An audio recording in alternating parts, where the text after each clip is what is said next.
This episode is brought to you by Amazon Prime. There's nothing sweeter than baking cookies during the holidays. With Prime, I get all my ingredients delivered right to my door, fast and free, no last-minute store trips needed. And of course, I blast my favorite holiday playlist on Amazon Music. It's the ultimate soundtrack for creating unforgettable memories. From streaming to shopping, it's on Prime. Visit Amazon.com/Prime to get more out of whatever you're into. Hey, I'm Amanda from Trifecta Fitness. We're proud to be Clarksville's new Get Fit headquarters. Trifecta Fitness is a state-of-the-art spin and strength training studio. Our spin studio is truly one of a kind in this area, complete with 20 state-of-the-art live fitness bikes and an incredible sound system. Our strength training is done in small groups of 6 or fewer, and all of our strength and spin classes are scalable for every level of experience. Come see us in the heart of Clarksville, just behind MAPCO at the corner of Old Trenton Road and Wilma Rudolph Boulevard. Call us for more info at 931-542-6265 or download our Trifecta Fitness app for a full list of upcoming classes. In October 2019, Arlington, Texas was chosen to be the home of a new national museum, unlike any other. The National Medal of Honor Museum will be a unique home of military history. The 100,000 square foot museum will house exhibits, archives, and artifacts relating to the 3,500 U.S. troops who have been awarded the medal, the nation's highest honor for valor in combat. The museum will have 31,000 square feet of galleries dedicated to U.S. troops who have received the award. The museum CEO, former Navy SEAL and NASA astronaut Chris Cassidy, said the museum will focus on education as much as preservation. The building will have 5 areas dedicated to Medal of Honor winners from the Army, Marine Corps, Navy, Air Force, and Coast Guard.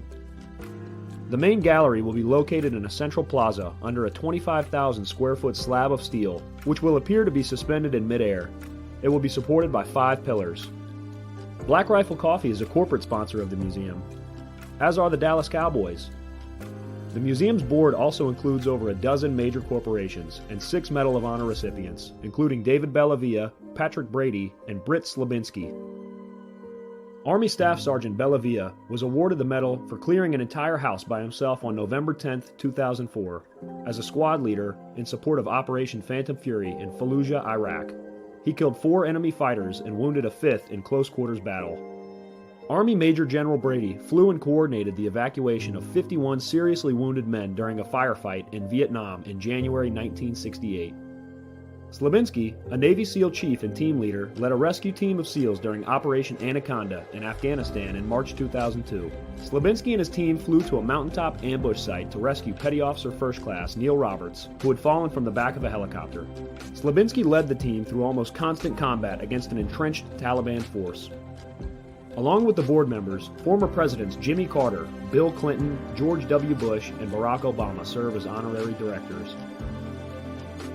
The museum is expected to open to the public in late 2024.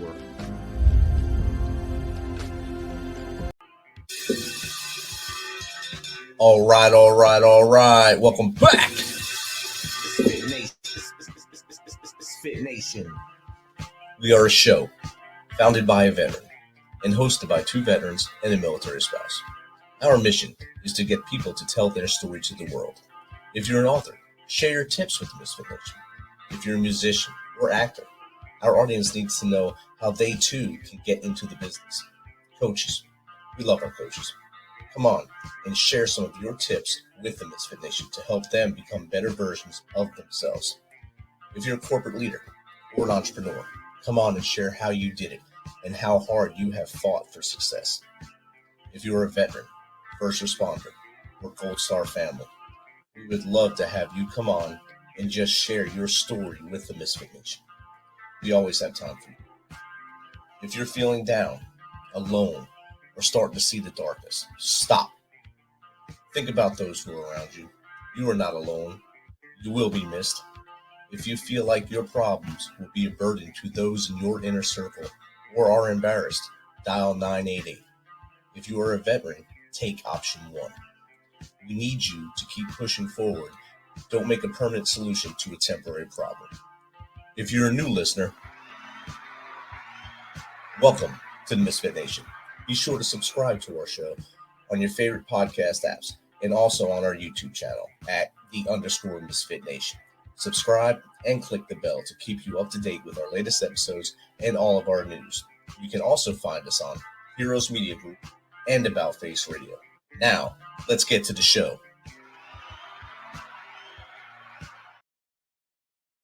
All right. Welcome to our Tuesday after dinner show. It's a great Tuesday here. But we do have some sad news to report, and our hearts are heavy here in Clarksville after this weekend. MH-60 with the 160th Special Operations Aviation Regiment experienced an in-flight emergency during training in Eastern Mediterranean Sea, causing a crash, and we lost 5 aviators. They are Chief Warrant Officer Stephen R. Dwyer, 38 of Clarksville, Tennessee. Chief Warrant Officer 2 Shane M. Barnes, 34 of Sacramento, California.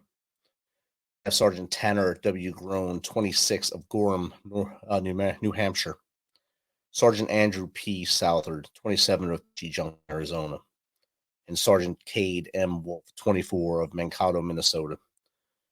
To Valhalla, brothers, we have the words from now, and our thoughts and prayers are with your family and friends as we move forward. So we'll pause for a moment of silence there.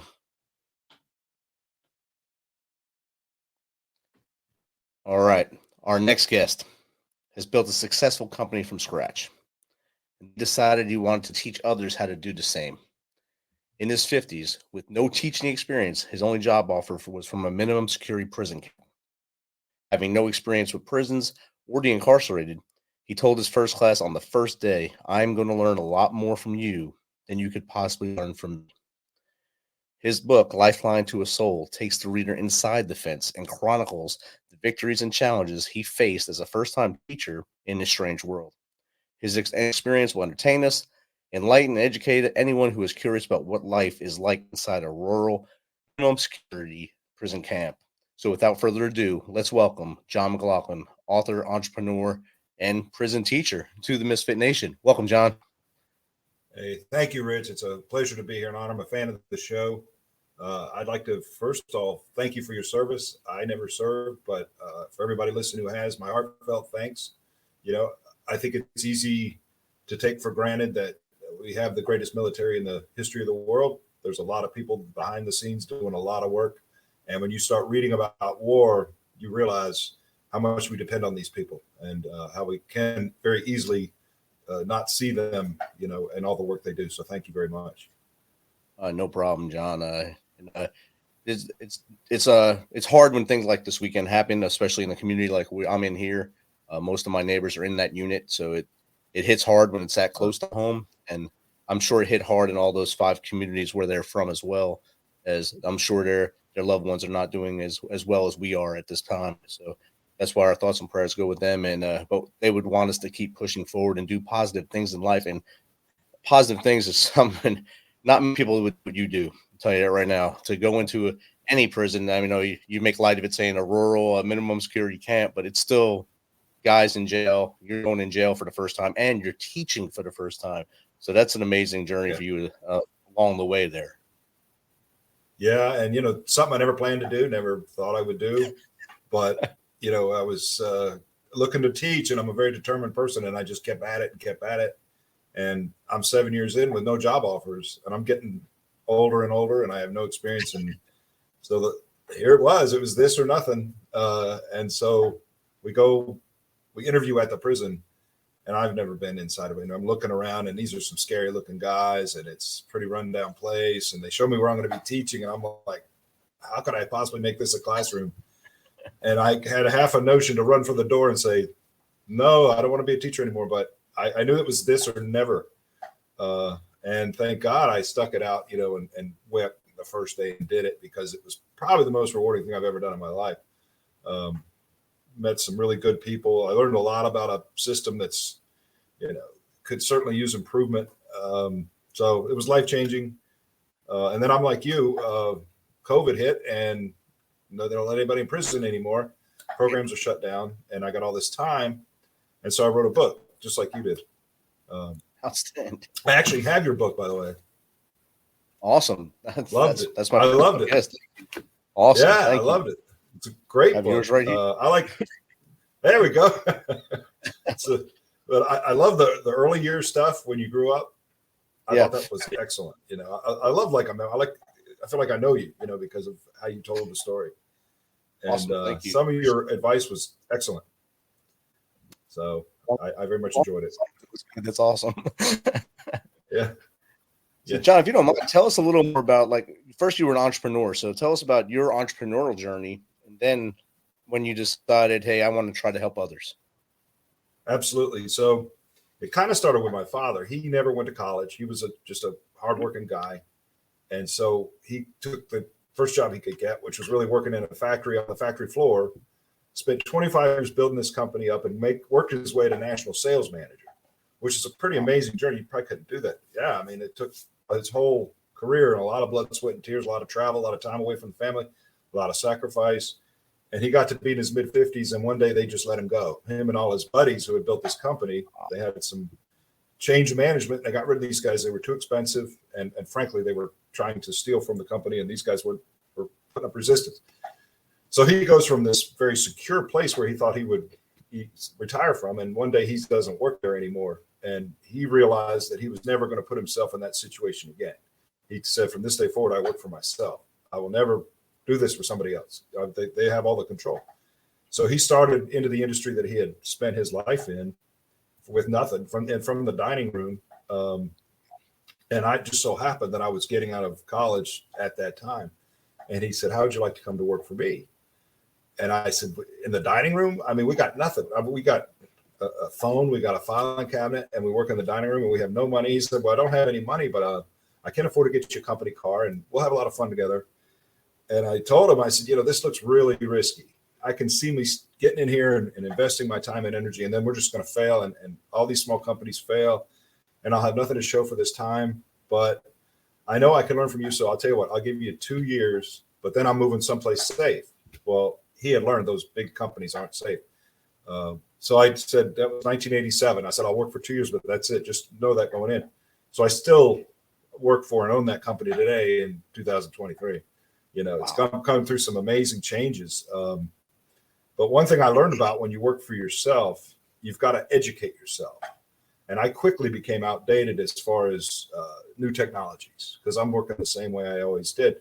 So I realized to get back in the swing of things, I had to go back to school. And I went back and I got an MBA at night. It took me 5 years at night school to get this MBA, but I was a real oddity, not just because I was 40 and everybody else was 20, but because I was a guy who ran his own business.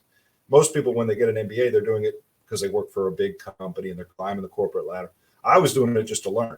And so they had some classes in there that they were teaching entrepreneurship, and they always asked me, would you want to come talk? Because you're the only guy we got.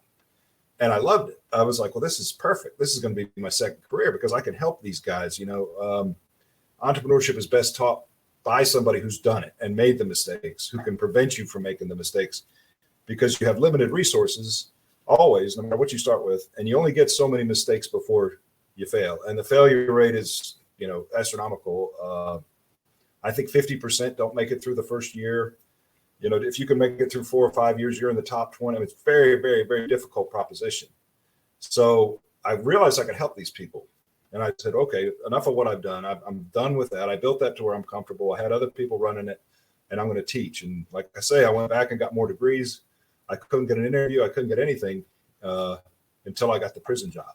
And I wanted to teach so bad. I was like, I'll just walk in there and do it, and I'll just make the best of it, and I'll learn as I go. And it was a great thing, because what I learned first and foremost was, you know, when most people see their experience with a prison is they drive by a prison and they look and they see these guys out in the yard and they're all dressed the same and they're all exercising and they're all scary looking. And it's easy to just typecast them all and say, well, these are a bunch of losers. You know, these guys, thank God they're locked up, because if we let them out, they'd be, you know, tearing the town up or whatever. But when you get in and you actually meet them person to person, obviously they're not all the same. You know, some of these guys had a bad night, a really bad night. Some of them had a bad role model. You know, some of them grew up in an environment where all the successful people were lawbreakers. So they didn't have any other options or couldn't see any other options. But the system takes them in and it dehumanizes them, because it pretty much has to, because if I'm running a prison, I can't treat you like a person. Everybody's an individual, or we'd never We couldn't run a prison that way. So I have to dehumanize you so I can be tough with you, and I don't see you as a person. It's what works, unfortunately. But the problem is when you get somebody in there and they've been dehumanized and they don't feel like a person anymore, and they're not around their family, their friends, and they're not given any resources to better their lives. Then when they want to better their lives, it's a very, very difficult proposition. They get out now, they've got a felony on their record. It's very hard to get a job. Nobody wants to give them a second chance. Their kids are hungry. I mean, what do? You go back to what you know or what you learned from other guys in prison. Then you get another prison sentence. This one's going to be a little longer. And it doesn't have to be this way, but it's a recidivism in this country is huge. People, once they get into the system, it's very hard to break free. So I found an opportunity to take the people that wanted to not come back to prison and give them a little information, a little hope, and a little encouragement. And it was amazing how well some of them have done who are out now. Whether or not I had anything to do with it, I don't know, but they certainly had the ability to do it. There just wasn't anything in place to help them. So it's been a very rewarding experience, and I will say, we're not here to save everybody. Right. I met plenty of guys who were very happy with the prison. They were going to get out and come back, and that's what they were going to do for the rest of their lives. And they were comfortable with that. But there was also some guys in there that didn't want to come back, and they were done with it. And they were treated the same as the guys who, didn't have that desire. So it seemed to me that it was simple enough to help them. And, like I say, there's been some success stories. So it's always good. But it wasn't what I expected. Yeah. I took, I'm going for my PhD right now at Liberty. And part of that, I had to take a bunch of criminal justice classes to start. I never took one before this level. So my bachelor's, my master's, never touched criminal justice. And I get this level, they make me take, I think, eight criminal justice classes in a row. So I was the oddball in the class because I had no idea what anyone was talking about. I was learning on the fly, learning from a water hose, basically a fire hose. And recidivism is something that comes up. It came up in almost every course that in revolving door at jail and reasons why. And you hit a couple of them there. There's some people that's just all they know and that's what they're going to do. It's hard to break that cycle for some of them. And then there's some that they like you also said, one bad mistake and that just ruined everything for the rest of their life. 1 30-second decision ruined everything. So a lot of the re-education programs, like what you're doing, could be considered part of re-education, or I guess deinstitutionalizing them to get them back into the workplace or back on their feet so they could start their own position. And that's something that really helps. And the community involvement helps as well, which is statistics have shown that. But you going on the inside, that you're the first person I've talked to that's been on the inside actually seeing it. What were some of the views of them towards you when you first met them? Oh, they knew I was a fish out of water. I mean, these guys, if you're in prison, these guys can size you up quickly. And the first thought is, what's he doing in here? Why is he really in here? Why does he care about us? So for the first 2 weeks of my teaching career, it was pure silence. They weren't sure about me. I must have an ulterior motive because people don't walk into prison and start teaching. It was just, I was definitely out of place. But I think the more I put my heart and soul into it, the more I was able to get a little bit of trust from some of them. And some of them extended the olive branch a little bit. And then it was funny. It was like it changed overnight. Like the decision was made as a group. This guy's okay. But it took a little while to get there. And honestly, I went in with the best of intentions. I had no ulterior motives. And I think if I'd had, they'd have sniffed it out. If I was there to report on them or whatever, or do something behind the scenes, they would have known it. But just that I didn't have one, they eventually trusted me. But it was funny, when one trusted me, it was almost like everybody trusted me. They make almost a group decision. This guy's okay. And then it was great. All of a sudden I was getting a lot of interest and action, but there's a definite kind of cooling off period where they're not sure who this guy is or what's he doing here, but we're not going to make any sudden moves until we figure him out. And you're right. I mean, recidivism, if you look at the numbers in the country, it's like over 40% of people that go to prison come back. But there's another statistic that says if you give them a class, and it doesn't have to be a college level class, it could be a class on welding or anything, teach them just some skill, then you can reduce it by 15%. with one class. So, I mean, it's a great way to invest in people who want to, want to improve their make their life situation better. Yeah. Absolutely. Well, I think it's kind of like when you got out of the military, you had a little trouble finding a job, right? I mean, at first, because it is a transition.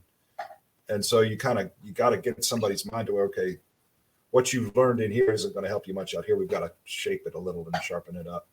It's obviously prison is much different than the military, but it's the same kind of situation where you're going into a new environment. So you're still a fish out of water, because learning the whole civilian way of doing things based on what you did for 22 years, it's a lot different. What's right. Expected of you in the civilian world based on what was expected of you for 22 years is way different. So you get to do a lot less in the civilian world and make a lot more money. Oh, 100%. Right. It's all based on money, which is something that you don't see there. Yeah. Very true. But yeah, it was a great experience. You said a couple of them have been successful. I'm sure you keep in touch with at least them guys. What have they done? Have they started their own businesses since you taught them entrepreneur basics, or did they just wind up in business somewhere?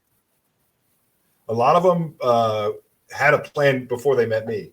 They had done it before. I got one guy that's got a successful painting company. One guy who's a successful general contractor. It's a lot of blue collar work, but that's kind of what is best to start a business with, because you don't need a lot of startup money. My real success story is a guy I met, and he was 24 years old. He made a mistake at 17 that got him a 7-year prison sentence. But when I met this guy, he was very much like myself. He checked every box for a successful entrepreneur. I hadn't met too many people like him. And I got to know him pretty well. And he kept asking to come work for my company when he got out. And I kept saying, no. I made a promise to myself. No promises when you get out. I'm not going to do it, because everybody wanted to do that. But he just wouldn't let it go. I really want to come work for you. I really want to. And so he did it enough. I was like, I tell you what, when you get out, I got a place for you. And we'll give it a try. If you want it that bad, let's see what happens. And he's been with me now 3 years. He's basically about doubled the sales of my company, and he runs all the operations. An incredible person. Yeah. And who would have thought? You meet him in the day room of a prison. I never would have seen that. But there's other people like him in there that just aren't given that chance. But if they are given the chance, they can really go places. But yeah, you think about, the worst thing you've ever done. We've all made mistakes. If you read the book, I made some horrible mistakes when I was a kid. But I came from white middle class, upper middle class. And when the police, in a small town too, so everybody knew everybody. So when the police caught me screwing up, they took me back to my parents and said, better deal with this kid. He's screwing up. And you look at somebody who maybe came from a poor environment or the wrong side of the tracks. When he gets picked up, they're not taking him home. They're taking him to juvenile hall, and he's going to start down that road of incarceration. And it's really not fair. I learned a lot about statistics and who gets a fair shake in the criminal justice system and who doesn't. And after a few classes, I started telling my guys this first day, if you're not white, rich, and well-educated, don't break the law, because it's a different system for people of color, people of lower income, and people of lack of education. They don't get the same deal that a rich white guy gets. I mean, it's just how it works. And if you're to fight it, you're going to get fought, and it's not going to be good for you. Exactly. It's not a good place to be, right? You got no weapons. You're right. Exactly. In our lifetime, we've seen a very wealthy man get away with a pretty cut and dry murder because he had money and colors. Yeah, absolutely. It happens all the time. The world. Yeah. I mean, really, if you can, and you think about it. And when I met a lot of guys, and this is really the travesty, they had been arrested for something and they said they didn't do it. I don't know. Maybe they did. And it wasn't even that bad of an offense. But COVID, they had slowed the court systems down so much that you were waiting 2 and 3 years to go to trial. So if you don't have bail money, you're doing 3 years, even if you're innocent. Now, a guy with bail money goes home that day. And so what kind of system is this? So what they would do is go up to these guys and say, okay, you've done 3 years. If you'll plead guilty, we'll let you go home today. If you want to not plead guilty, then you can stay in jail until your court date, and you might get 15 years. Now, who's going to take that chance? So I had a lot of guys say, hey, man, I didn't even do this one, but I took the deal. I mean, I had to, and that's really not justice. Yeah, and then that stays on the record anyway. forever. Exactly. Now you've got a felony too. Can't vote no more and all that stuff. Yeah. So. Yeah, I mean, it's tough. And who's going to hire you? Most people, eliminate that application before they even meet the person, because if there's a criminal record on there, that's all they want to see. That's all they need to see, I guess I should say.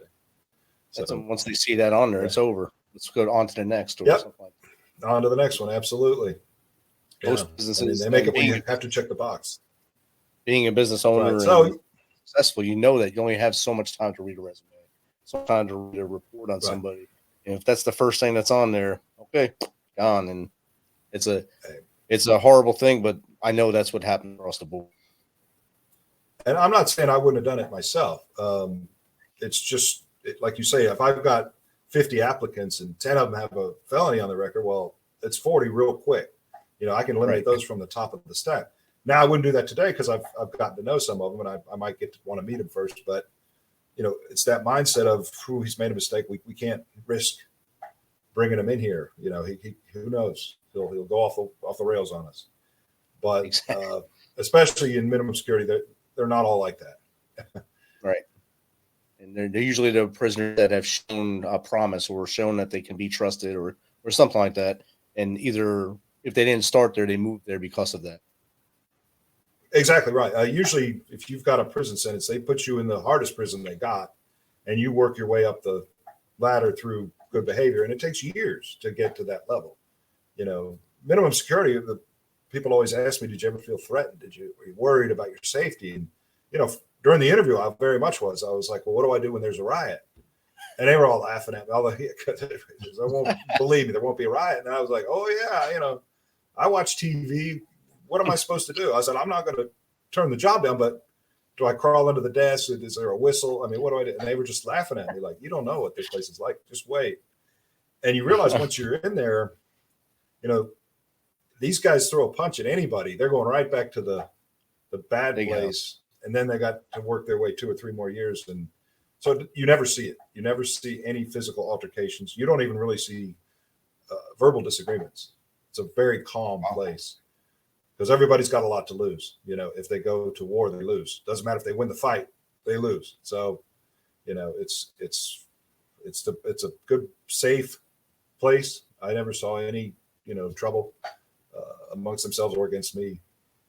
So it's interesting. All the movies you've seen, like Attica or Last Castle and stuff like that, they were going through your head like crazy. This one I'm going into. Oh, sure. And then you're in a day room with a bunch of dudes that are just in minimum security and just really wanting a chance. Hopefully, most of them wanted a chance and didn't want to do anything wrong. So that's awesome. It's a great experience for both of you, both them and you at that point, because you're both, like you said earlier, you're both feeling each other out at the beginning. And they were on their way. I'm sure they tried to test you at first, and you won. So you earned that trust, and that's the best thing to do. Yeah, I just because, like I said, I didn't have any ulterior motives, and I was there just to help. And I enjoyed the teaching part. I really thought I could take some of these guys and point them in the right direction, and change their lives, and really not just their lives, but the lives of their children, the lives of their families. Because of the one thing you don't realize, if you've got a guy in prison and his wife is now raising the kids, he becomes a burden on that family and not a provider, and that's a really difficult thing as a man to realize that the people that I'm supposed to be taking care of are taking care of me now. I've seen a lot of guys really torn up over that. I'm not being a man to this family. In fact, I'm dependent on them. And it just beats your self-esteem, right into the ground. So something you don't think about, but when you see it, you get it, that here I've made a bad mistake and my kids don't get Christmas kind of thing. I read an article, I think just yesterday, CJ Stroud, the quarterback for the Houston Texans, was from Ohio State. His dad's been in jail since he was a little kid and won't get out till to 2040 as of right now, a 38-year sentence or something like that. He has never seen his son play football. That's all CJ wants to do, see him play. And so he's trying to work things to get him out and maybe at least let him get him see a game. He's never seen him play. And he also said, I never stopped loving my dad. I believe in the Lord, and the Lord will bring it back to me. So he's a very religious guy, very passionate about his beliefs. And That's what the story was. Has not seen his dad's never seen him play and won't be able to come out till 2040. Unbelievable. Unbelievable. Yeah. I didn't know that. That's incredible. I mean, that's a tough guy to do that without a father, right? To get that far along. Definitely not easy. Yeah, that's amazing. So I'm glad that the village was able to pick him up, I'm guessing, and him forward to the success he's having now. And of course, he had a strong mom as well. I'm for sure of that. Yeah. And there's always somebody that fills that gap. I mean, hopefully you hope that somebody steps up, an uncle or somebody, to fill that role. Cause obviously everybody needs it. You know, it's very important. So, all right, we're going to switch a little bit here. What's the best qualities, like you being an entrepreneur growing up there, you watched your dad succeed. What best qualities do you see a person needs to be successful making a business of their own? That's a great question. And what I learned through experience more than anything, it's not necessarily the smartest guy. It's not necessarily the guy who works the hardest. It's the person who is determined to make it happen. And I say that because, you know, this business has been around now over 30 years. And there were at least 2 times when I had called in a business broker to sell it because I didn't see any future at all. I mean, things were going really, really bad, and it was all out of my control. I had gotten myself into a 5-year lease, and I couldn't pay the rent. I was getting to the point where they were going to come take my house because I couldn't pay the rent. Yeah, it was a horrible mess. And so I thought, well, I'm done. You know, this is over. And luckily, the partner I had in business, he owned 20%. I gave him 20% of the business. And I said, well, you need to know this because you're a part owner, but we're selling the company. And he said, what are you talking about? I said, well, I can keep sitting here and not being able to pay my rent, and they're going to take my house. So I'd rather not have that happen. And he said, man, what are you talking about? Why don't you just go out and get some more customers and quit crying? You know, why don't you go out and make this happen? I'm not quitting. And I said, okay, let me tell you something. I really don't see a bright future here. This is my best friend from 8th grade. I said, but if you want to keep fighting, it's like being in the military. I'm not turning my back on you, brother. We'll go down in flames maybe, but we'll go up that hill one more time. And when I did that, as soon as I agreed to do it, everything changed. Everything came back into favor, and the company took off. But there were some really low points that anybody in their right mind would have probably gotten out of that situation because it was looking bleak. But you just can't. I mean, you can change direction, but you can't give it up. I mean, that's the difference. If you look at all the successful people, or a lot of them, they usually have a similar story where they were ready to throw in the towel. They had a really bad situation and they just didn't. And that's the day when things turn around for you. It's incredible. But to me, determination rules everything. If you are the kind of person who says, I'll find a way to make this happen, whatever I got to do, I'm going to do it. You know, if I got to work 20-hour days and sleep 4 and go out and get new customers in different places, I will do that. Those people are the ones that are going to make it above the ball, you know? So, and I learned that through experience. Yeah. And that's why when I wanted to teach, I wasn't going to quit. I'll keep sending out applications until I'm 60 years old, 70 years old, and they won't even look at me. I mean, that's fine. I'm not quitting. And fortunately, I think that was the best thing I've learned in this life is if you want something bad enough, you just got to stick with it and get it, whatever it takes. Definitely. You got to keep pushing forward. Don't quit. Don't quit on yourself. Oh, and write something on the wall. Write something on the wall so you have to look at it every day until you make it right, until it works. And then you can erase it and write something else on the wall. And if you run through that wall and you blow through it and make amazing things, awesome. If you run through the wall, fall down, get back up and do it again. Just keep going until you get it right. Yeah, exactly. And that's the difference. And the people that I met who have made it and the ones who didn't make it was because they gave up, you know. And sometimes you feel like it's the best move, but I don't think it's ever the best move, you know, till you're just down and out. You keep going, change direction, whatever you want to do. But, you know, if you want to accomplish something, you just stay at it. And it eventually seems to get there one way or the other. Like Ross said on Friends, pivot until you get it right. Pivot. Yeah. It seems right. Try something new. Who knows? Seems crazy, but it works sometimes. Yeah, it does. It's funny. It's not what you think. And a lot of people, when they start a business, they think it's going to be quick money. Most of the guys, I'm dealing with guys in prison, they were used to the quick money, but they think I'm going to get this great idea, or I'm going to go get 1,000 YouTube followers, or I'm going to go, within 6 months, I'm going to be a star, or I'm going to be a millionaire. And man, it's a long grind. So you got to prepare yourself for, getting this, where it needs to be. You're coming up on 3 years on this podcast. Is that right? Yeah. Next month. Right. Yeah. Congratulations. That is pretty amazing. Cause I know there's a lot of people that don't make it past, just a few shows. Yeah. The statistics on podcasting is 10 shows. 10 shows is usually the wall, and that's it. They get tired, or they just don't understand what they're doing anymore, and they quit. That's why there's a lot. If you go on any podcast apps, there's a lot of just ghost shows out there. So many people started and just quit. Yep. And I've known a bunch, and I don't know that many people that do podcasts, but I've known a few that they got a great idea. They got their first 3 or 4 guests lined up, and then they draw a blank and go, well, I'm out of ideas. I guess it's over. So for you to make it to 3 years, congratulations. That's an accomplishment that not many people get to. Thank you. And it's kind of like a small business. If you can make it to 3, I mean, you're past the big barriers, I think. Past the mountain, I think, now. So I can. You've got to figure it out. I'm having fun now, meeting guys like you, authors like you, entrepreneurs like you. So you're like 3 things at once: author, entrepreneur, and teacher, all in one thing. So that's 3 people in one show, sitting in one spot. There you go, right? Hey, I can switch gears anytime you need me to. You can advice everybody on here. Yeah. Never run out of things to talk about. Exactly. Give the audience a couple tidbits on how to get started into writing, and more specifically, a memoir. I tell you what, it was a little intimidating. I actually lost my prison job before COVID, and it was just because I'm in the philosophical camp of I'm trying to help these guys and build them up, and everybody running the prison is in the other camp of we're going to keep them down. Now, I didn't work for the prison. I worked for the college, so they couldn't fire me. But they did find a way to let me not in the gates one day, and that was it. It was over.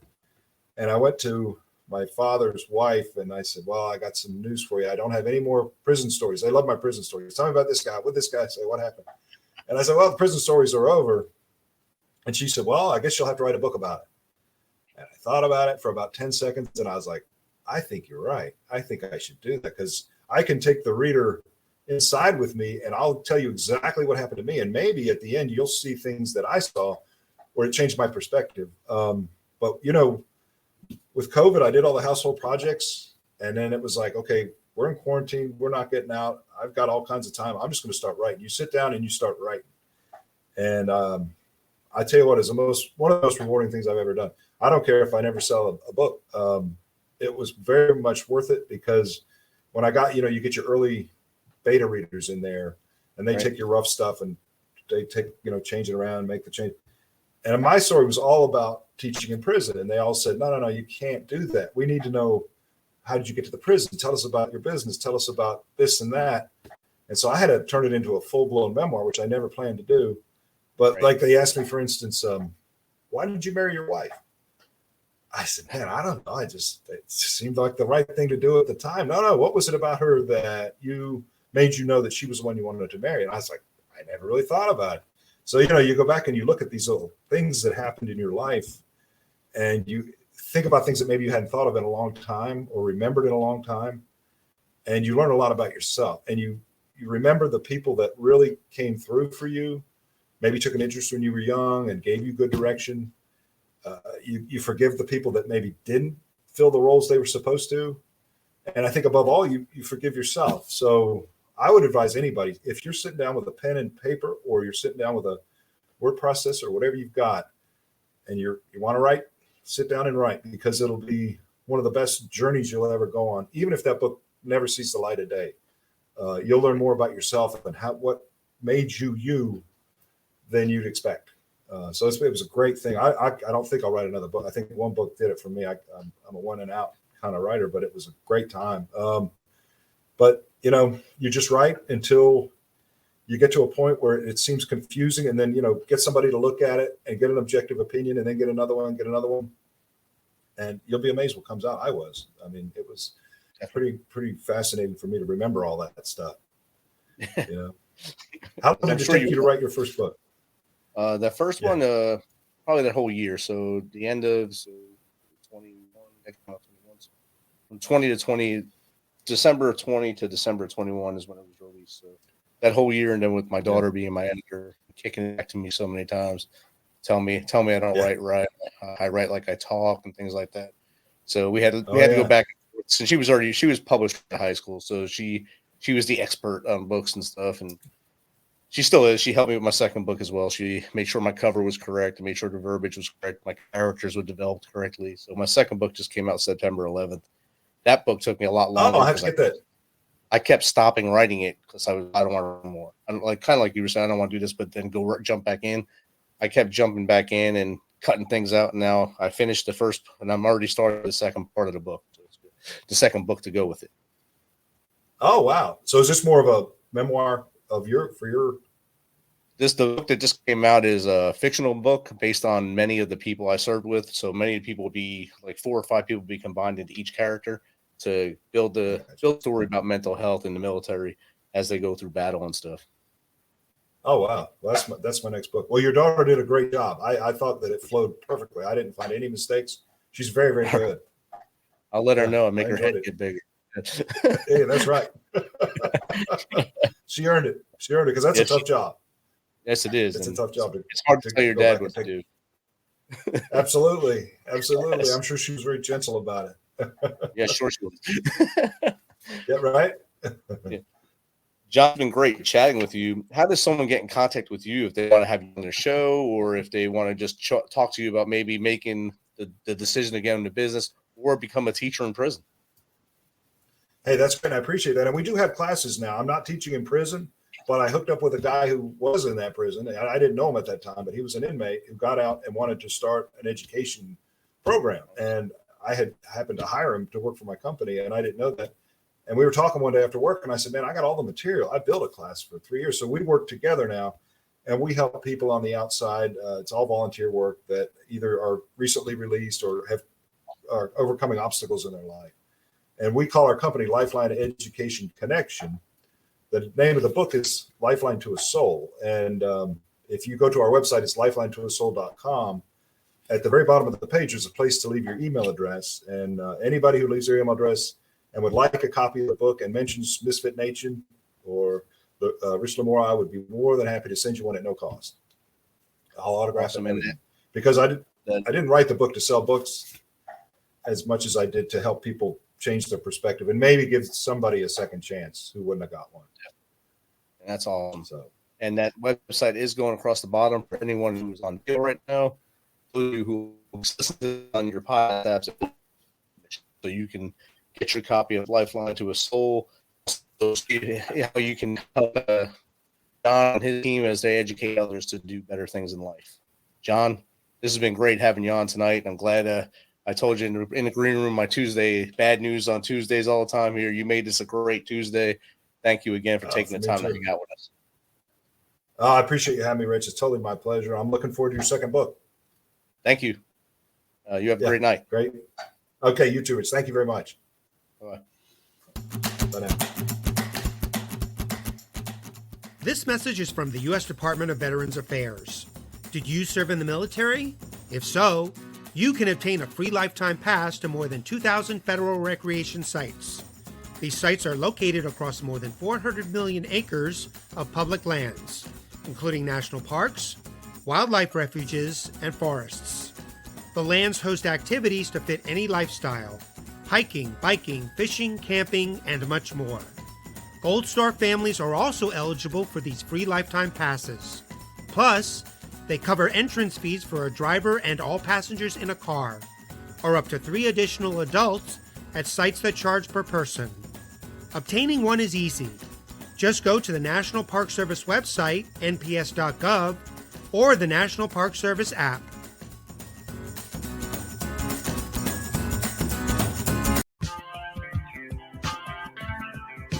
Thanks for checking us out and being a part of the Misfit Nation.